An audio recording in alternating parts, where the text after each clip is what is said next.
This is just for recording purposes. Let me see. Yeah, so it looks like Rumble, when I recorded it from Rumble, secondary stream was to YouTube because I want both going. But YouTube used the built-in Mac camera as opposed to the web camera I have over there that I'm pointing at. So that's why I want to quick recap just to make sure that there's a good recording on YouTube of first live stream. We don't want to have this to start out on a bad foot. So there was, I tried to hit on. So first was kind of obviously there's, trying to keep it, if you've watched other wildlife podcasts, one I like a lot is the Wild Times. And they do a good job of, keeping it relaxed. They bring in serious information.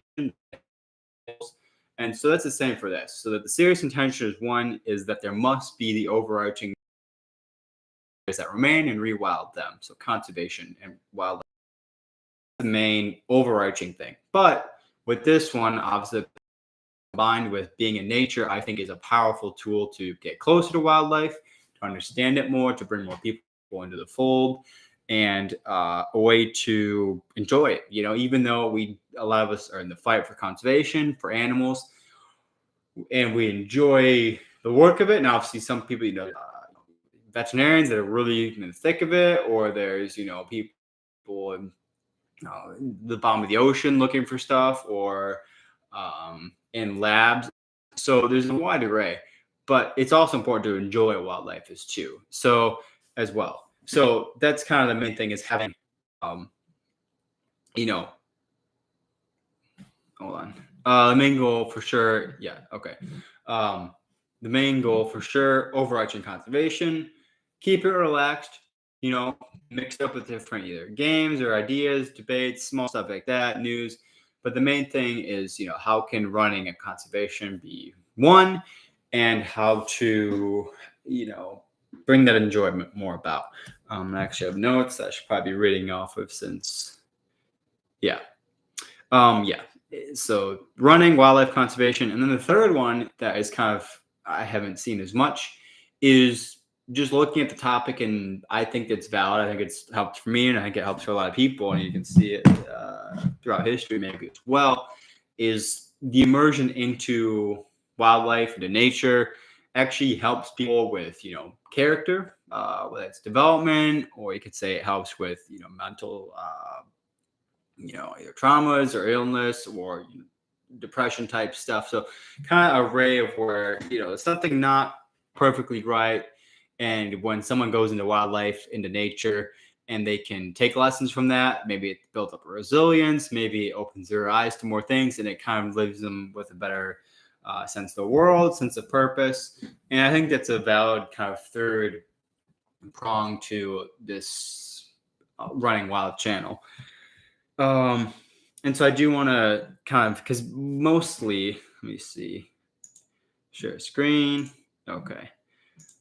Obviously not going to lie, a lot of, let's see, the main kind of way I've reached people, and that has been awesome to connect with other people interested in wildlife and running, travel, is through my Instagram.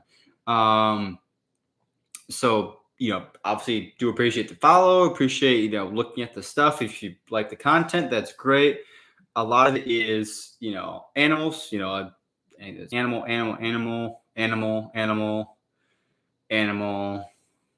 I guess I am technically an animal, but, so yeah, definitely into wildlife stuff like that. Just, quick highlights. This was out in Africa. These are sedated. Obviously I'm not hunting them. And then this was cool. This is the guy that actually, is the head of the Wild Times podcast. Him and Peter and Patrick run it with Kyle as well. But and he obviously, the main TV shows he did, Extinct or Alive, Mysterious Creatures, Face the Beast, stuff like that. Definitely an inspiration. So that was awesome seeing him in Orlando last weekend. And then there's a couple of personal stuff, but obviously I try to keep it towards wildlife. That was a fun time. A little bit of a fall there in the Everglades, but we are back up and going. Obviously, there's a mix of running and diving. Obviously, now I'm in Florida. love the state, love the wildlife, and try to get into the water as much as I can. This is actually right where that hurricane just went through. This is Calabasas Island, over by Tampa. But that was, I mean, they're just this remote island. This is the place where they still find like sawfish in Florida. So just really cool area. Travel for sure. Have been, very grateful to have been, many places in the world, and hope to keep doing that. Last place was Africa.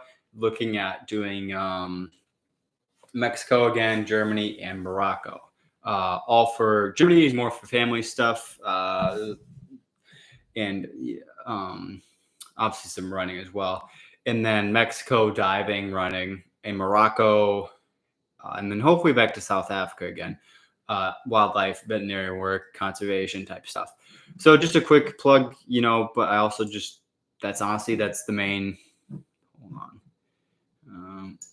That is the main way I've been reaching people, connecting with people, bring more, especially conservation. There was, especially with the Florida state parks, when they try to build on them, that was something that I was able to meet a lot of people through just organically online through traffic about what was happening, and that's been really cool. So last few things, what this podcast, I also want to bring up stuff about running. So kind of like a main thing we could talk about, or one of the things in the world of running that's a good debate, is just running shoes, and the fact that I believe, especially unless you're like the top of the top runners, like top 5% or something, you're probably running in shoes that are making your legs weaker. You're running in shoes that are over comfortable, over stabilized, and they might make you fast in that moment, and they give you the speed and durability that you need. But the problem is, over time, and this is where we get things like joint pain, knee pain, black toes, stuff like the toenails falling off, stuff like that. Our shoes are literally, the further they get away from the foot structure, like being used, then it's going to lead, my arches feel really great because they're not being as strained, because I'm not running with using my arches much. So they feel great because they're essentially getting relaxed. But then you get shin splints because that pressure is being diverted somewhere else.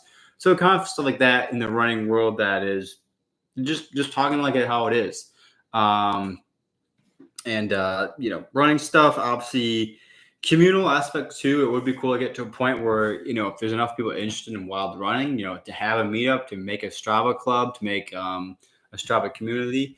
That would be cool. Obviously, I'm based in Florida. Running, I would like to have it be bigger down here, honestly, especially there are more younger people down in Florida, thankfully. But the running, like, you travel, you go to places in the world, and it's obviously outside America. There's other arguments why people are more healthy, but Florida really, for the amount of people it has, does not have many runners. And the runners it does have, it is kind of funny or kind of crazy, just because, typical Florida man, Florida girl type stuff.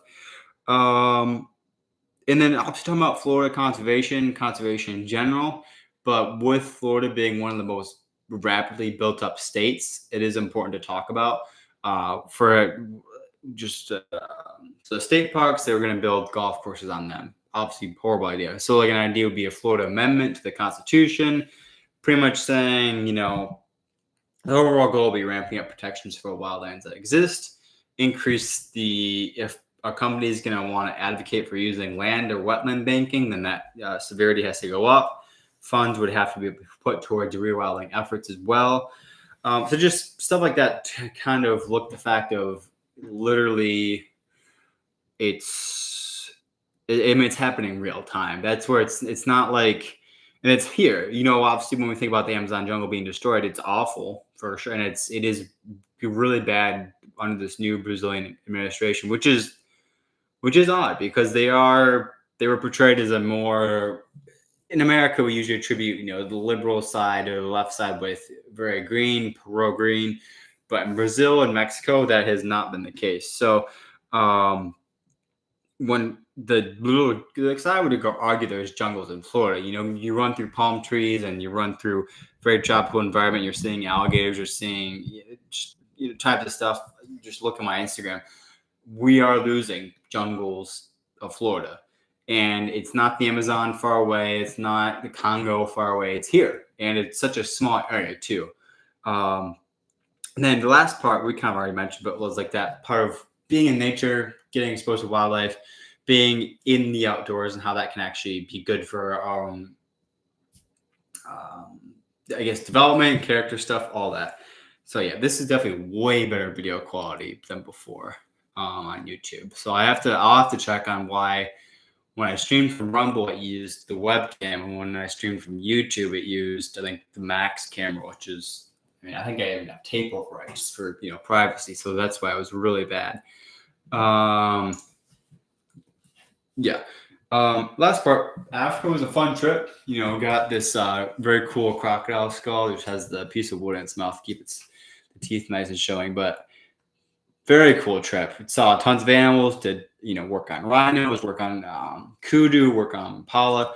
But this was a cool find at one of the stores there. I think it's probably from one of the crocodile farms, something like that.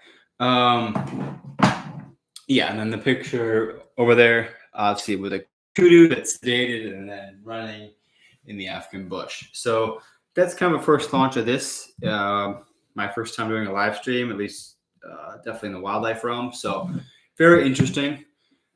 And let's see. All right. Yeah. Yeah. So yeah, we'll keep going. The plan is to have 2 a week. Probably looking at late Saturday afternoons, thinking around 4. Kind of before the running time or the running time and the dinner time, and then probably going out time. But and then probably Tuesday or Wednesday, like a 9 p.m. type of thing, after the PM run. So look forward to that. I'm going to keep doing this. Obviously, thankful just to get started. Obviously, some improvements to make, but that's all part of the game. So have a good one, and I will see you Saturday around 3 or 4 p.m. Obviously, I'll let you know way in advance of that. And definitely check out the socials. Thank you.